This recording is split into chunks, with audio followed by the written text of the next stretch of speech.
Grübe, Erdenbewohner. With everyone's obsession over mana curve, cheap weenies, and blonde girls in jeans, I decided to go back to my stupid ideas phase of deck building.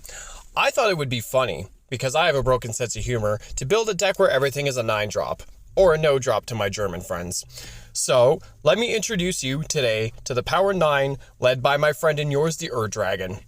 I'm not even going to read him out because we're all familiar with this monstrosity. What is important is A, he's a 9-drop. B, he reduces the cost of dragons by 1 generic, which is sometimes relevant. And C, you actually want to cast him so you can cheat shit into play. Also, lasst uns einsteigen. I'd be remiss if I said I didn't cheat with this deck a little bit. The concept of a deck with all 9 drops is absolutely doof in theory, but I also like to actually play the game ahead of curve. So aside from the fact that every card in this deck is either a 9-drop or has 9 in its text, I'm running the cycle of 0 value mana rocks like all of the legal moxes, Everflowing Chalice, and the Suspend rocks. I'll get into other ways to cheat costs and other some things, but one notable card that actually cares about 9 drops is Grozov.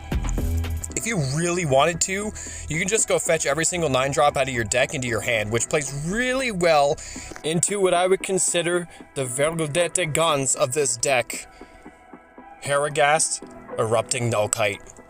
Emerge in this deck is absolutely cracked when you can sack a fellow 9-drop to cast another one for either damn close or completely free, which segues perfectly into what I'm going to consider tax-evading creatures that laugh in the face of inflation.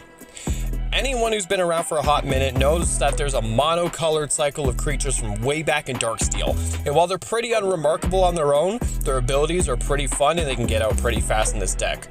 What am I talking about? Bringers. Bringer of the white, blue, black, red, and green dawn are all able to be cast for wubrg instead of their full mana value. Demon of Death's Gate can be cast at the cost of sacking 3 black creatures, which, between Valgavoth, Terror Eater, Kuro Pitlord, and a fun little one in 9 Lives Familiar, it can be pretty situational as to whether you can pay that cost and if it's even worth it.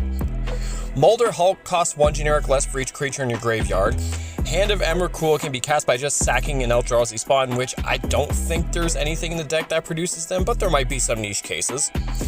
The fact that Dragon gives cost reduction to dragons means that herigast goes without saying, but it can also benefit Furnace Dragon that can just mass wipe all artifacts if they're giving you trouble. Not to mention, just like Aethersworn Sphinx, it has affinity for artifacts, so all those Cheerio mana rocks can reduce that cost. It's really a hard decision to make though, because you don't necessarily want to pop your own mana rocks with it, but depending on the state of the game, someone may have already Vandal Blasted you anyway.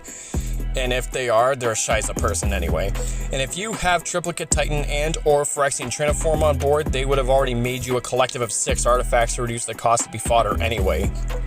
Also, Void Winnower. The 9th Doctor is fun to give you extra upkeep steps, which is relevant with Rhea Dawnbringer or any of the aforementioned bringers.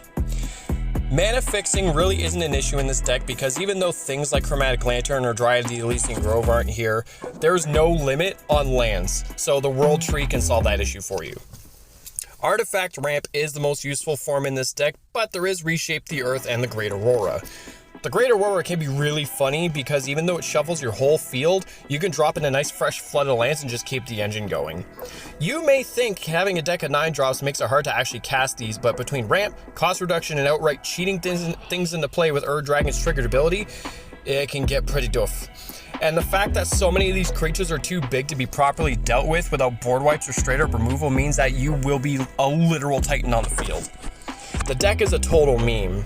But if it's allowed to do literally anything, it can take over the board pretty fast and pretty aggressively. Considering, again, with herigast and any of the colorless creatures like Artisan of Kozilek or Kozilek the Broken Reality, any 9-drop sacked makes them free to play. And if you're popping 9 Lives Familiar, sure, that's only a 3 mana reduction, but it comes back so long as it has any revival counters at your end step. So you can just do that every turn until it's out of counters. Oh, Did you think I forgot about the most broken 9-drop of all time? Of course we have the Great Henge. There was a time when Worldfire was banned and Diddy wasn't facing allegations, but neither day is relevant anymore. Now, what's the deck's actual win con? Beats me, but you'd be a liar McLying face if you said that someone plopping this abomination of a deck on the table made up of really bad proxies and a disdain for lesser numbers wouldn't at least pique your curiosity. The only true synergy the deck has is the fact that everything costs the same. It's jank in its purest form and I love it. Big mana decks usually give me a good chuckle, and the fact that my sense of humor is as broken as Mr. Dragon of made this extra enticing. But yeah, that's the deck.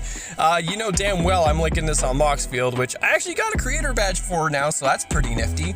But yeah, without further ado, peep the Patreon, check out my music, join the Discord, rap that like, tap that subscribe. Peace.